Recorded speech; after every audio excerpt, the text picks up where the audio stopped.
The Valkyrie Armada hovered at the edge of the Terran solar system, their fleet of 27 warships arranged in perfect formation.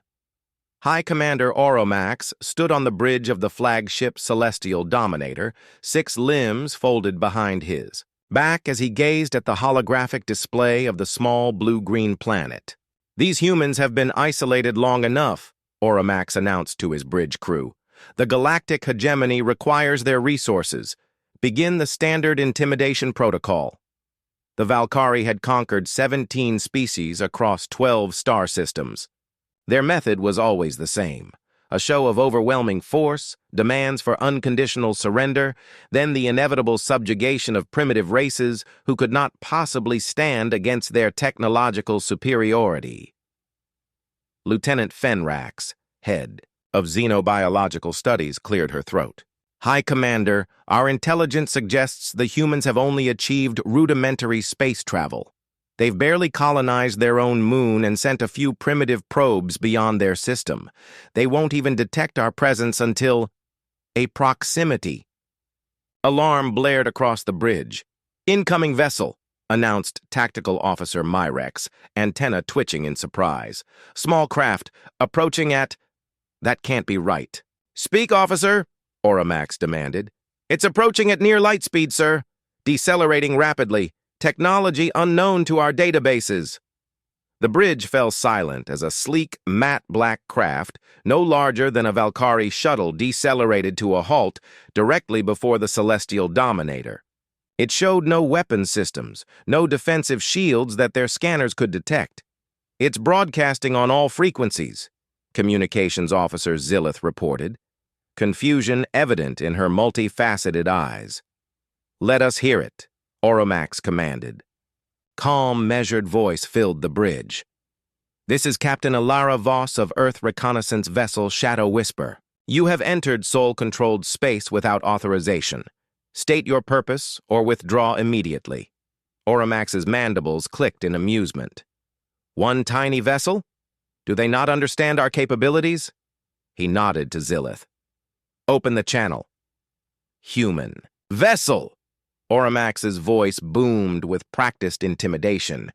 "This is High Commander Oromax of the Valkyrie Armada, representatives of the galactic hegemony. Your planet is hereby claimed for resource extraction. Surrender is your only option." After a brief pause, the human responded, her voice still unnervingly calm.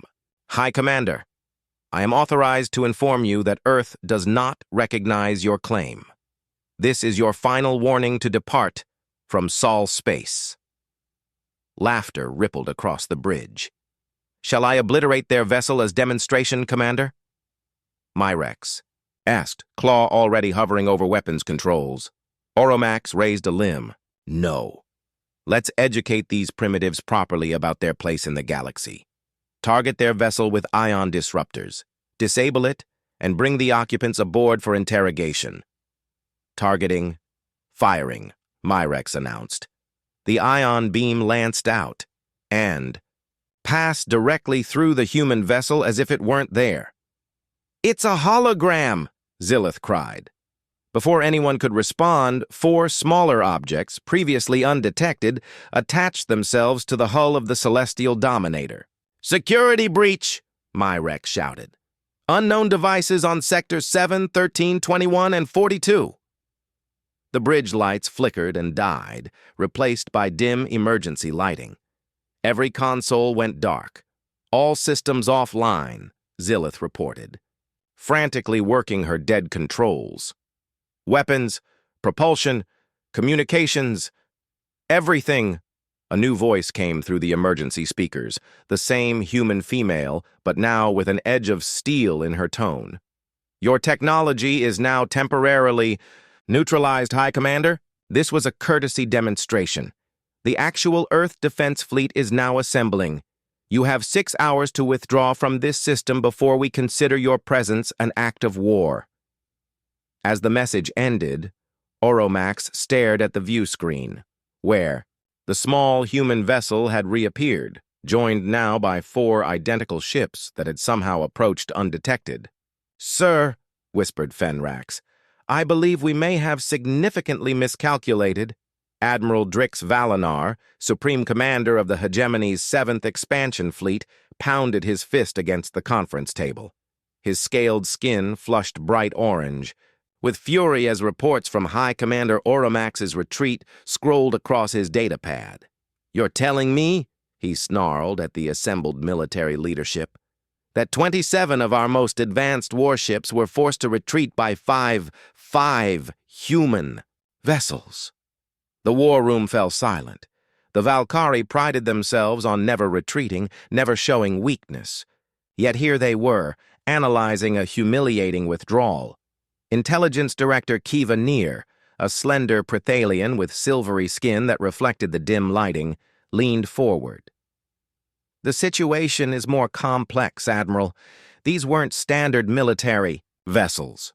According to Oromax's report, they were stealth reconnaissance craft with technology that somehow bypassed our most sophisticated detection systems." "Impossible," General Zarek scoffed. "No species at the human's development stage could possess such technology." Kiva activated the central holographic display, showing footage captured from the Celestial Dominator. "These craft, designated Shadow, whispers by the humans, appear to utilize some form of phase-shifting technology we've never encountered. They can apparently project false signatures or become completely invisible to our sensors." The room filled with murmurs as military leaders watched the human vessels seemingly appear from nowhere. "What of their weapons?" Admiral Valinar demanded. "That's the concerning part," Kiva replied. "They didn't technically use weapons. They deployed devices that completely shut down all systems on our flagship in seconds. No damage, just total neutralization. We have no countermeasures for this."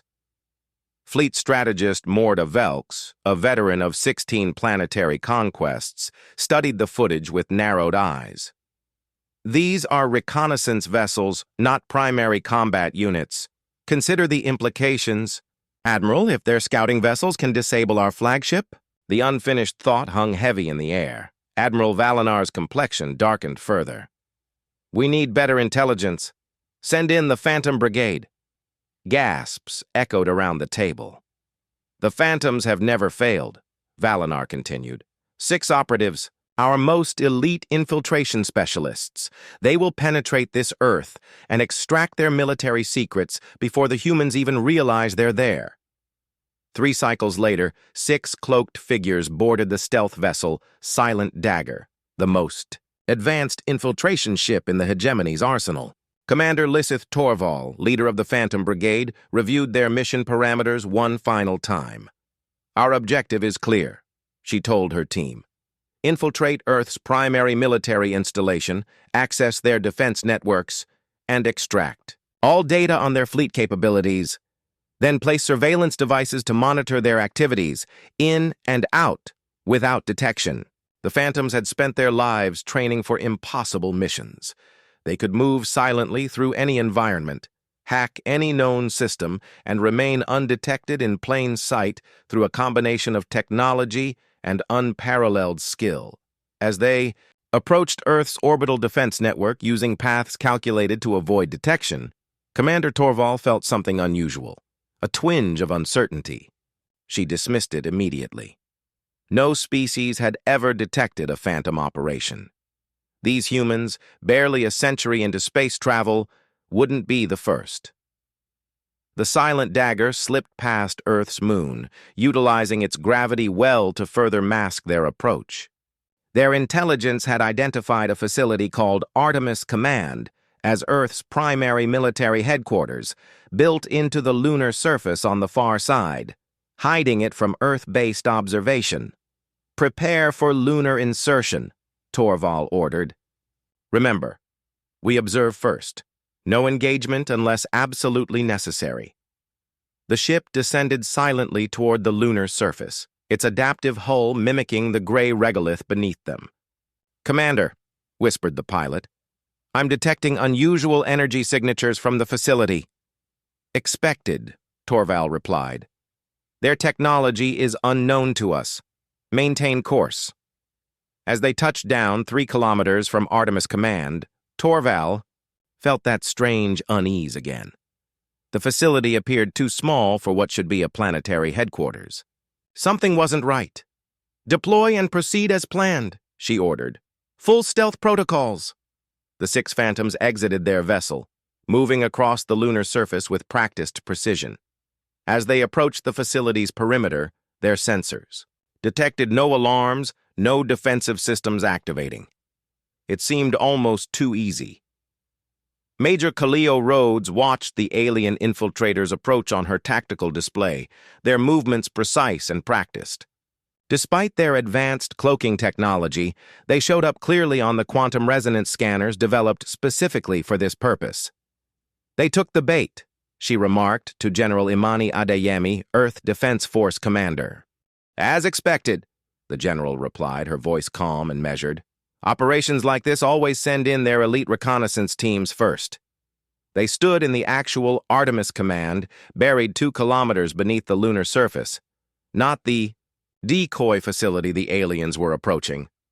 3 months ago, when EDF's deep space telescopes had first detected the approaching alien armada, humanity had prepared accordingly. "Status on the Ghost Protocol?" General Adeyemi asked. Major Rhodes checked her displays. "The Shadow Whisper Squadron performed perfectly. The aliens believe they've encountered our reconnaissance vessels rather than our primary combat units. And they've responded exactly as predicted, sending in their stealth operatives to gather intelligence." The general nodded with satisfaction. "They still think we're primitive." Lieutenant Commander Nasir Okoro, head of alien psychology, joined them at the command console. "The Valkyrie psychological profile is consistent across all our encounters. They're conquerors who rely on intimidation and technological superiority. When those fail, they resort to subterfuge before committing to full engagement. And that's why we built the mousetrap," Rhodes said, gesturing to the decoy facility. On the display, 6 alien figures had reached the outer doors of the fake command center. Their movements suggested extreme caution, but also confidence in their stealth capabilities. "They're in position," Rhodes announced. "Ready to activate containment field on your mark, General." General Adeyemi watched for a moment longer, then nodded. "Engage." A kilometer-wide invisible dome of energy sprang to life around the decoy facility, undetectable until activated. Inside, the alien operatives froze momentarily as their instruments detected the change. "Quantum field stable," reported Rhodes. "They're trapped." "Begin atmospheric adjustment," ordered Adeyemi. Inside the containment dome, the environment slowly shifted to match the atmospheric composition detected from the alien vessel. At the same time, gravity adjusted to match their homeworlds. "They're attempting to communicate with their ship," Rhodes noted. "All signals blocked." "Now for the diplomatic approach," General Adeyemi said, nodding to Commander Okoro. Inside the dome, the doors to the decoy facility slid open. The aliens immediately took defensive positions, weapons drawn, sophisticated energy weapons that human intelligence had never seen before. From the facility emerged a single human figure, Ambassador Kiran Dhaliwal, unarmed and wearing an environmental suit designed to appear non-threatening. The ambassador's voice, translated through advanced linguistics software, came through clearly on the command center speakers. "Representatives of the Valkyrie hegemony, I am Ambassador Dhaliwal of Earth. We welcome you to Luna. You may keep your weapons drawn if it makes you feel more secure, but I assure you they aren't necessary." The alien commander, identifiable by subtle markings on their stealth suit, responded after a pause. "How did you detect us?" "The same way we detected your fleet 3 months ago," Ambassador Dhaliwal replied calmly. "We've been observing your approach since you entered the Oort cloud. Your stealth technology is impressive, but it has certain quantum signatures we've learned to identify." Inside Artemis Command, General Adeyemi watched the alien commander's body language shift subtly. Surprise, then calculation. "The commander is reassessing," noted Okoro. "They're trying to determine how much of their mission is compromised." Ambassador Dhaliwal continued, "We've prepared appropriate accommodations," and are ready to begin formal diplomatic discussions. We understand this is not what you expected, but perhaps it represents an opportunity for both our peoples. The alien commander finally spoke again. You claim to have detected our main fleet months ago, yet you sent only 5 small vessels to confront them. Why? The ambassador smiled behind her visor.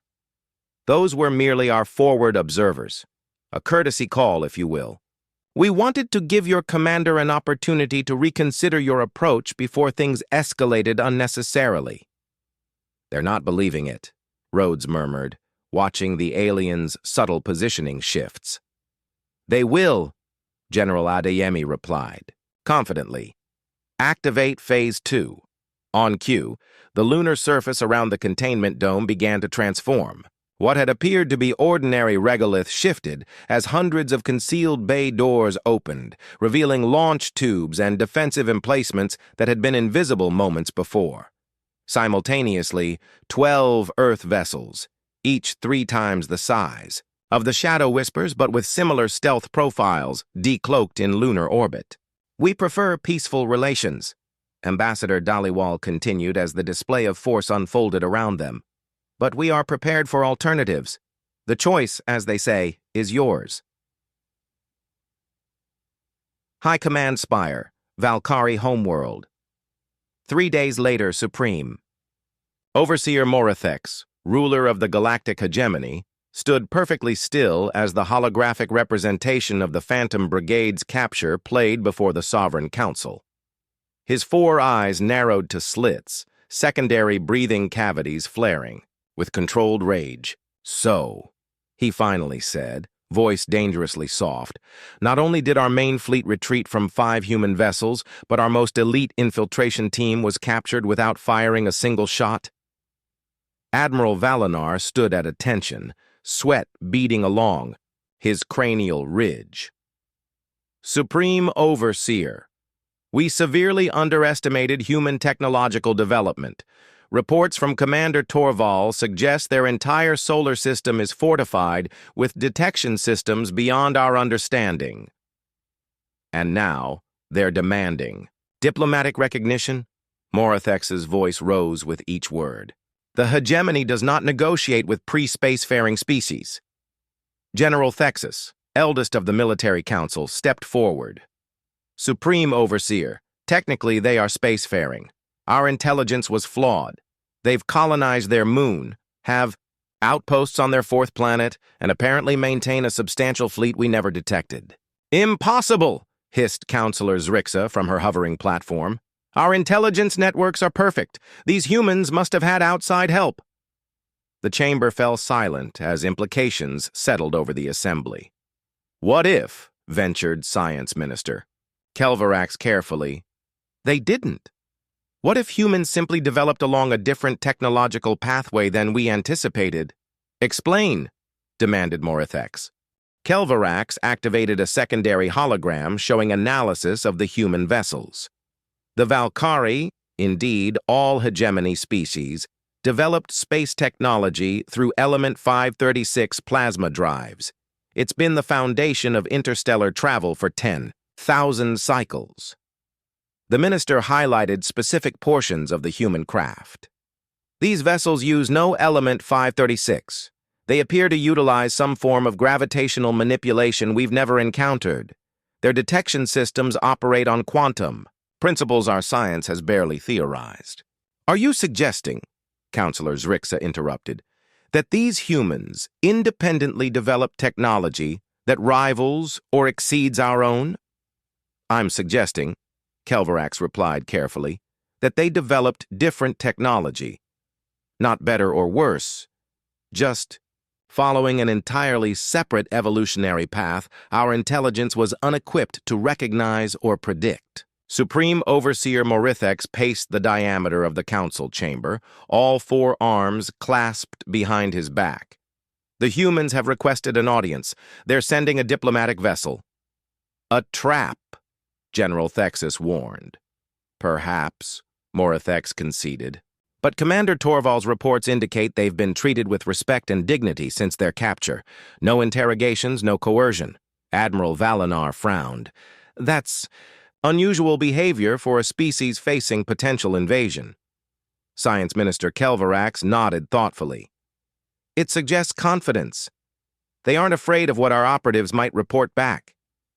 Or, countered Zrixa, it's an elaborate deception. Morathex returned to his elevated platform. Regardless, I will meet with these humans. Prepare the diplomatic reception hall, full security protocols, and summon the archivists. The mention of archivists sent a ripple of surprise through the chamber. The knowledge keepers were rarely involved in first contact scenarios.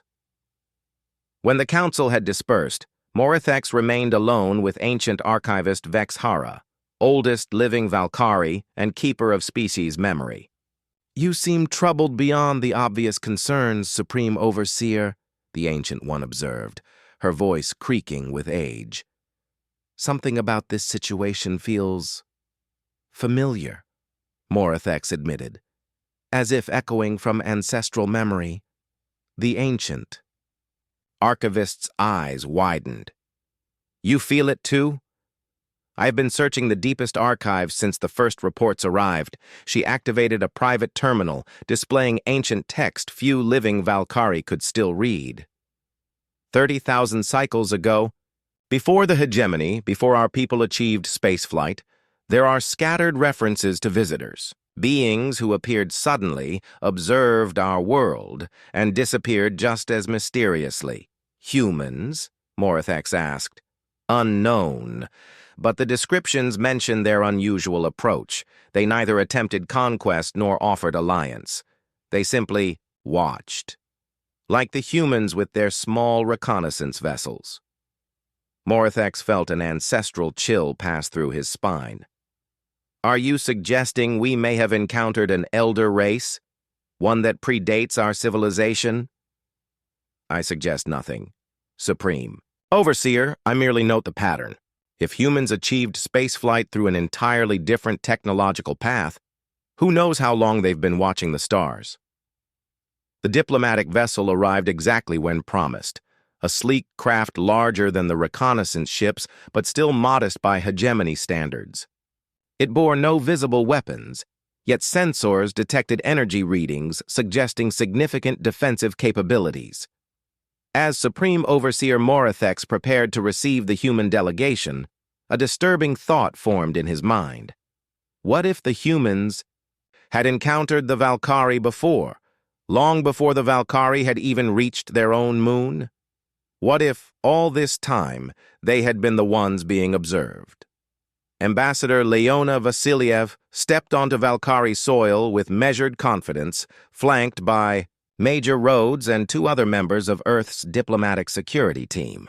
The hegemony's reception hall towered impressively, its architecture clearly designed to intimidate visitors with soaring ceilings and massive statues of Valkyrie military victories. Leona, however, had spent 15 years in xenodiplomatic training. She recognized intimidation tactics when she saw them. Supreme Overseer Morathex waited on an elevated platform, surrounded by advisors and guards. His 4 eyes tracked her approach with calculating intensity.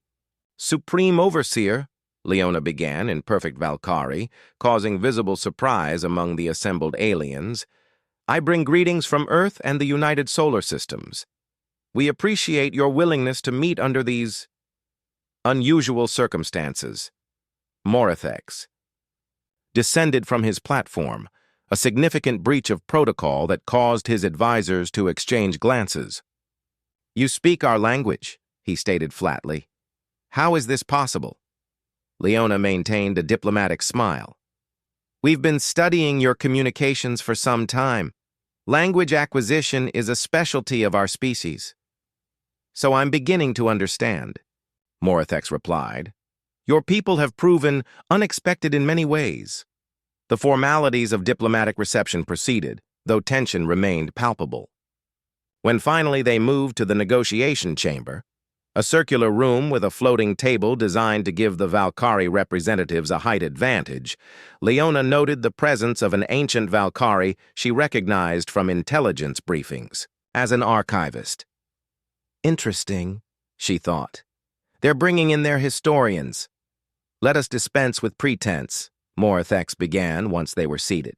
Your demonstration in your solar system was impressive, Ambassador, but the hegemony spans 12 systems and 17 subjugated species. Whatever technological advantages you displayed cannot stand against our full might. Leona nodded calmly. We have no intention of testing that assumption, Supreme Overseer.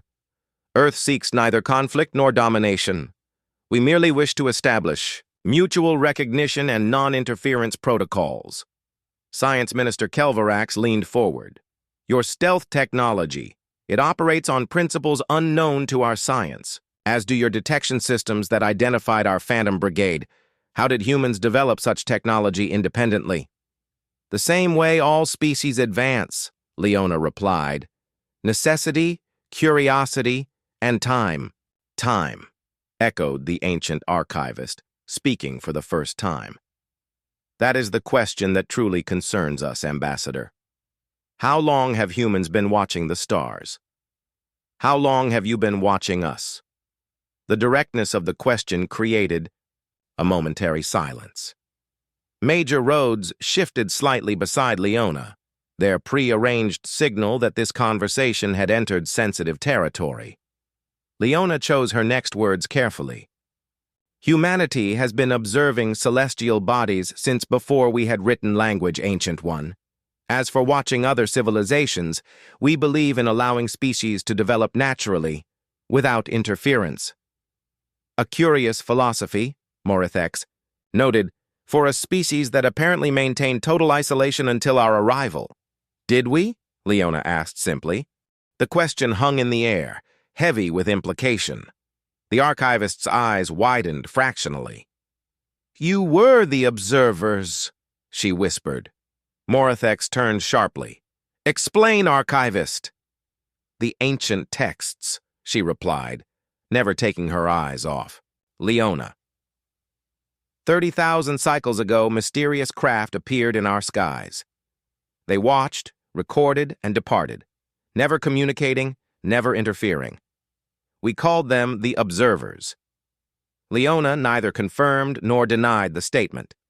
Earth's policy regarding emerging technological civilizations has been consistent for a very long time, Supreme Overseer. We observe, we learn. We do not interfere unless absolutely necessary.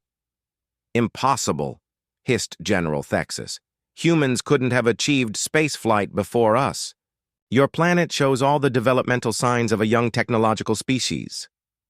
On Earth's surface, perhaps, Major Rhodes spoke for the first time. We find it's better that way. Leona opened a small hovering display, showing images that made the Valkyrie representatives stiffen in recognition, ancient cave paintings from their homeworld, depicting strange figures descending from the sky. Humanity learned long ago that visible advancement attracts attention, not all of it welcome, Leona continued. 300,000 of your cycles ago, we had our own encounter with a spacefaring race. It did not end well for either side. Since then, we've maintained a policy of surface discretion. You're claiming, Morthex said slowly, that humans have been an interstellar civilization for hundreds of thousands of years? I'm claiming nothing, Supreme Overseer. I'm simply explaining why Earth wishes to establish formal recognition and non-interference protocols with the hegemony. And if we refuse? General Thexus demanded. Leona's expression remained pleasant, but her eyes hardened slightly. Then we would be very disappointed.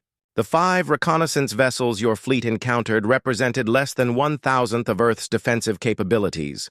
We truly hope such demonstrations remain unnecessary. As the implications settled over the Valkyrie delegation, the ancient archivist began to laugh, a dry, wheezing sound rarely heard in diplomatic chambers.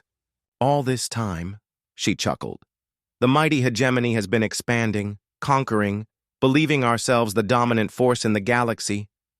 And all along, we've been in the shadow of giants who chose to watch rather than conquer. Morthex's expression, was unreadable as he processed this paradigm shift. The hegemony had never encountered a civilization older than itself.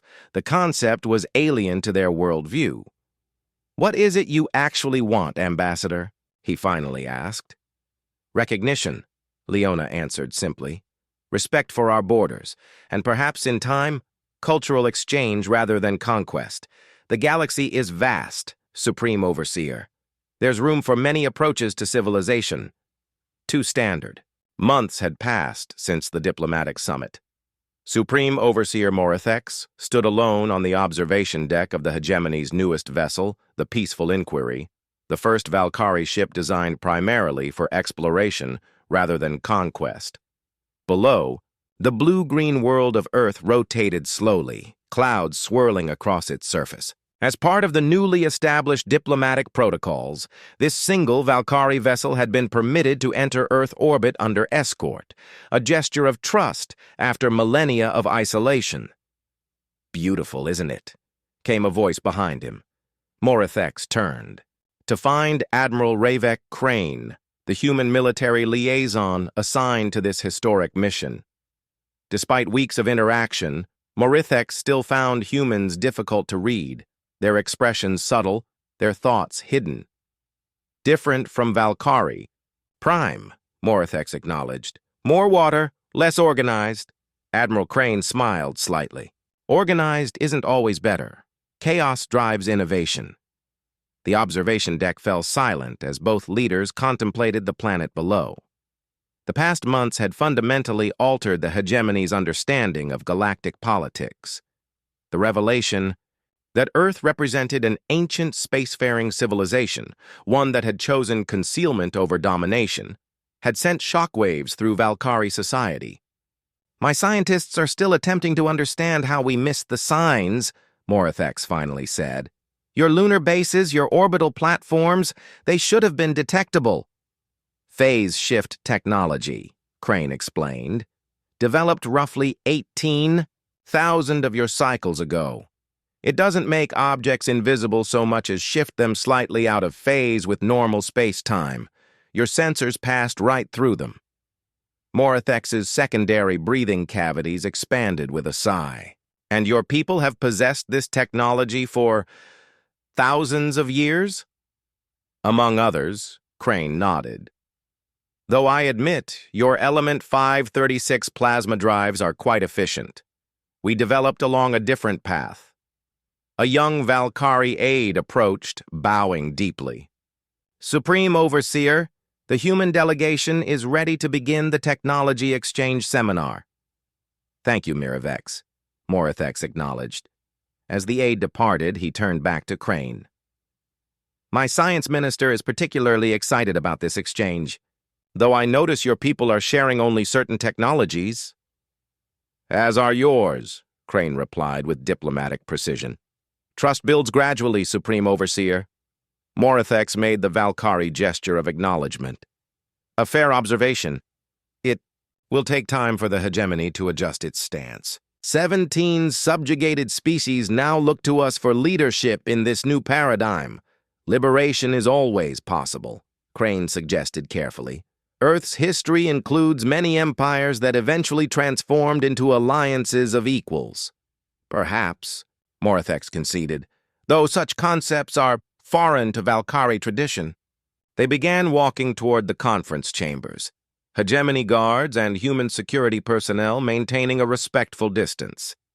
"There's something I've been meaning to ask," Morithex said after a moment. "If humans have been spacefaring for so long, surely you've encountered other ancient civilizations. Yet you maintain this policy of concealment and observation. Why?"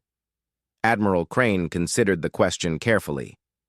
Earth's first contact with another species was traumatic for both sides. A fundamental misunderstanding led to conflict. Since then, we've observed over 300 developing technological civilizations. We've learned that intervention rarely ends well. "And those 5 small vessels that confronted my fleet?" Morithex asked. "Was that not intervention?" "Self-defense isn't intervention," Crane corrected. Your fleet entered our system with conquest in mind. We simply demonstrated that such an approach would be problematic. They reached the conference chamber doors where delegates from both species waited. Before entering, Morathex paused. One final question, Admiral. Those reconnaissance vessels, they contained only minimal crew, correct? Standard complement. For Shadow Whispers is 2, Crane confirmed. Captain and Systems Specialist. Morathex's 4 eyes blinked in sequence, a Valkyrie expression of astonishment.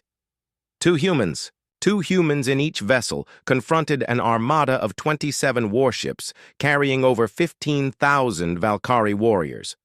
For the first time, Admiral Crane allowed a hint of steel to enter his voice. As I said, Supreme Overseer, self-defense. We prefer peaceful coexistence, but humanity learned long ago to be prepared for alternatives. As they entered the chamber to begin the historic exchange, Morathex felt a profound shift in his understanding of the galaxy. The hegemony had spent millennia believing itself destined to rule, only to discover they had always been watched by those who had chosen not to conquer. Most disturbing of all was the realization that what they had encountered, 5 small vessels, with 10 humans total, had merely been a reconnaissance squad, a fraction of Earth's true capabilities. For the first time in his life, Supreme Overseer Morathex understood what it meant to be humbled. Later that evening, after the technology exchange had concluded, Admiral Crane stood alone on the observation deck, watching Valkyrie Prime rise over Earth's horizon. 2 worlds, in momentary alignment. Ambassador Vasiliev joined her silently. How did Morathex take the revelation about the Shadow Whispers? As expected, Crane replied. Shock, then recalculation. The Valkyrie value strength above all. They needed to understand exactly who they were dealing with. And the rest of it? Vasiliev asked. How much does he suspect? Crane's eyes remained fixed on the horizon where both worlds hung in the void. He suspects enough. That we've been out here longer than they have, that we've seen civilizations rise and fall, that we choose to watch rather than conquer. But not the whole truth, Vasiliev noted. No, Crane agreed quietly. Not that Earth is merely one of 27 human worlds scattered across this arm of the galaxy.